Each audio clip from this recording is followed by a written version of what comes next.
So the last video in our newspaper series here is going to talk about, once you start looking at your search results, how do you navigate the newspaper PDFs and how do you download any articles that you find that you want to save. So in the last video, we narrowed down to the Negaunee Iron Herald for 1933 for the surname Kangas. We got 9 results. So now you're ready to click on them and look at what they are. So when you open it up, depending on the size of the PDF, it might take a minute to load, so don't worry. And it won't take you right to the word Kangas automatically. However, if you click this magnifying glass and type in your search term again, it will then take you right to the page where it is and it will highlight it. Now, I know with this level of zoom that it's kind of hard to tell where it's highlighting, but you can zoom in using the plus and minus buttons here.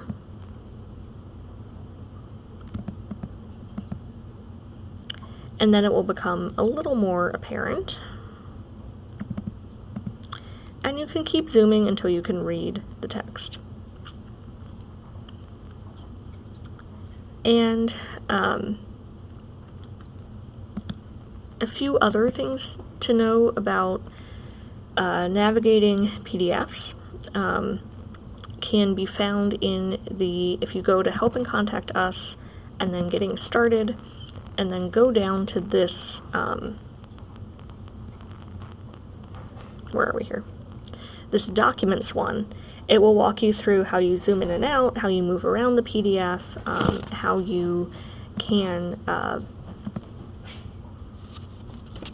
in other ways, just navigate the document. But the last thing I did want to talk about just briefly here is that if you need to download this newspaper article, you have a few different options. So if you want to download the entire edition of the newspaper, you can click this download link over here on the right hand side, and then it should go into wherever your downloads folder is. Depending on the setup on your computer, it might automatically pop up in a PDF viewer.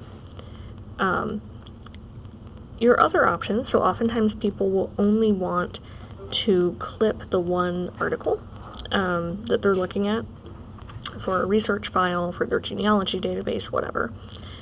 So let's say that you only wanted to clip this article about the Finnish Lutheran Church New Year's Eve service.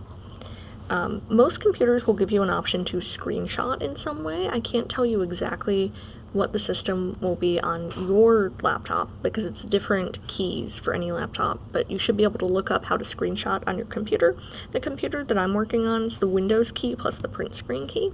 When you screenshot, you'll see it flash, and then that should show up in your screenshots folder, which for most people, if you're working on a Windows computer, it's going to be in your pictures folder and then in your screenshots, and then at the bottom of your screenshots.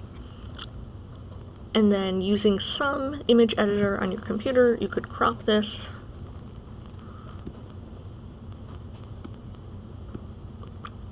down to just the article that you were looking at.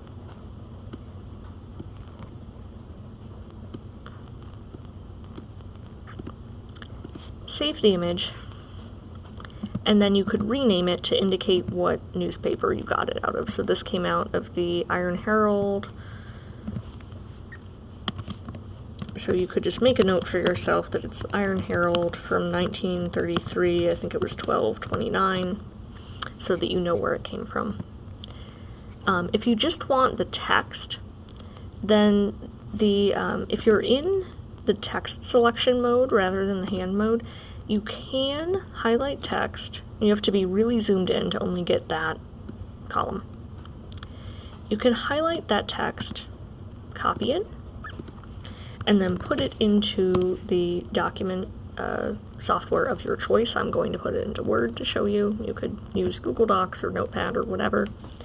And then you can right-click and click Paste or do Control-V, and it will paste what it thinks the text is.